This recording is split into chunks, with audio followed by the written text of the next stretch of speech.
Assalamualaikum warahmatullahi wabarakatuh. Bismillahirrahmanirrahim. Alhamdulillahi rabbil alamin. Wabihi nasta'inu ala umurid dunya waddin.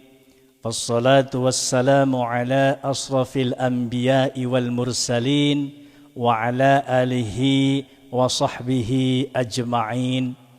Qala rabbi israh li sadri wa yassir li amri wahlul 'uqdatam min lisani yafqahu qawli. Amma ba'du. Bersyukur kita kepada Allah dengan bersama-sama membaca Alhamdulillahi Rabbil Alamin. Bersolawat kita kepada baginda Rasulullah dengan bersama-sama mengucapkan Allahumma salli ala Sayyidina Muhammad wa ala ali Sayyidina Muhammad. Para pemirsa yang dirahmati Allah, berjumpa kembali bersama saya dalam acara Joyful Ramadan Mubarak 1447 Hijriah bersama penyuluh agama. Izinkan pada tema kali ini saya akan membahas tentang bahayanya ghibah. Pemirsa yang budiman, menjalankan puasa di bulan Ramadan bukanlah sekedar menahan lapar dan dahaga semata. Lebih daripada itu, menjalankan puasa di bulan Ramadan merupakan salah satu sarana untuk meningkatkan kualitas takwa kita kepada Allah. Untuk itu, kita harus menjaga diri dari perbuatan yang bisa menjauhkan kita dari Allah Subhanahu wa ta'ala. Di antara yang patut kita waspadai adalah bahaya ghibah. Ghibah atau biasa disebut menggunjing adalah salah satu bencana lidah yang sering terjadi dan bisa merusak puasa itu sendiri. Rasulullah sallallahu alaihi wasallam bersabda, puasa adalah perisai selama tidak dirusakkan. Abu Muhammad menjelaskan maksudnya adalah ghibah. Lalu apa hakikat ghibah sesungguhnya? Dalam sebuah hadis yang diriwayatkan Abu Hurairah radhiyallahu an disebutkan bahwa Rasulullah sallallahu alaihi wasallam bertanya kepada para sahabatnya, "Tahukah kalian apakah ghibah itu?" Mereka menjawab, "Allah dan Rasulnya yang lebih tahu." Rasulullah pun bersabda, yaitu kamu menyebut aib saudaramu yang tidak ia sukai. Lalu ada yang bertanya, bagaimana pendapat Anda jika yang aku katakan memang sesuai dengan kenyataan? Beliau menjawab, jika yang kamu katakan adalah benar adanya, maka kamu berarti telah ghibah kepadanya. Dan jika yang kamu katakan tidak benar adanya, berarti kamu telah menuduhnya. Hadis riwayat Muslim.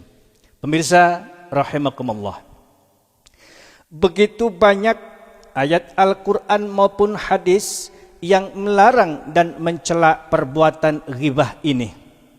Seperti yang difirmankan Allah Subhanahu wa ta'ala dalam Quran surat Al-Hujurat ayat 49 yang artinya, wahai orang-orang yang beriman, jauhilah banyak prasangka.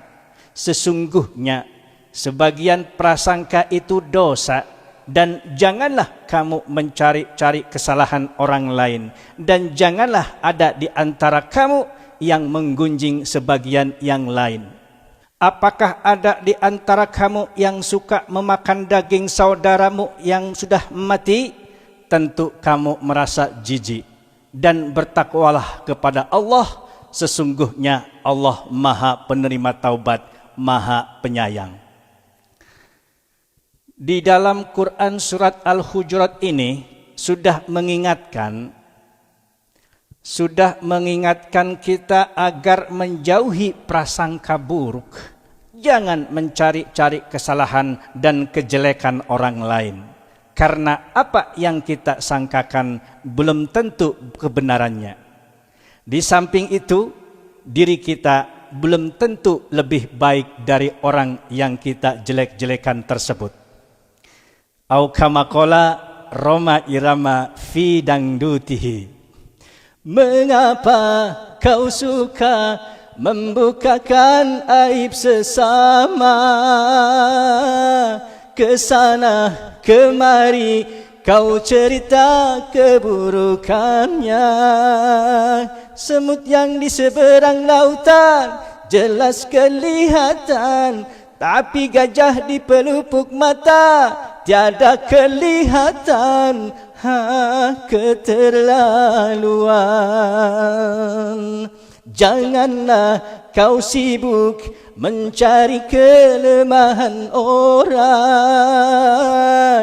Periksa dirimu, masih adakah kekurangannya? Semut yang di seberang lautan jelas kelihatan, tapi gajah di pelupuk mata tiada kelihatan. Keterlaluan. Ada peribahasa, semut di seberang lautan tampak, gajah di pelupuk mata tak tampak. Atau sering disebut gajah di pelupuk mata. Artinya, seseorang cenderung sangat mudah melihat kesalahan atau kekurangan orang lain meskipun kecil, tetapi tidak menyadari kesalahan atau kekurangan diri sendiri yang lebih besar. Para pemirsa yang dirahmati Allah. Lalu, bagaimana jika kita terlanjur melakukan ghibah? Bagaimana cara kita bertaubat? Sesungguhnya orang yang ghibah telah berbuat dua kesalahan.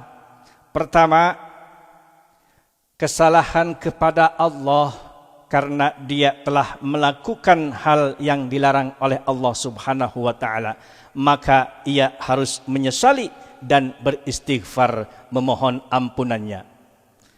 Kedua, kesalahan pada manusia. Dalam hal ini adalah orang yang dia gunjing.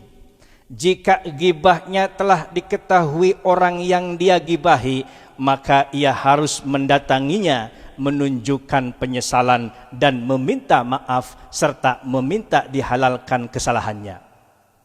Namun, jika orang yang dia gibahi belum tahu, maka ia tidak usah mendatanginya agar hatinya tidak merasa sakit. Ia cukup meminta ampunan Allah atas dosanya tersebut dan dosa orang yang dia gibahi, serta mengganti gibahnya dengan menyebutkan kebaikan-kebaikan orang yang dia gibahi kepada orang lain. Mujahid, seorang tabi'in yang merupakan murid sahabat Abdullah bin Abbas berkata, kafarat dosa memakan daging saudaramu atau ghibah adalah engkau memujinya dan mendoakan kebaikan kepadanya. Begitu pula jika ia telah meninggal. Pemirsa rahimakumullah, demikianlah ghibah dan bahayanya. Semoga Allah membimbing lisan kita untuk berzikir kepadanya dan menjauhi dosa ghibah atau memakan daging saudara sendiri. Wallahu a'lam bishawab. Demikian yang dapat saya sampaikan, sedikitnya mudah-mudahan ada manfaatnya. Terima kasih atas segala perhatiannya dan mohon maaf atas segala kekurangannya. Wal afu minkum. Wassalamualaikum warahmatullahi wabarakatuh.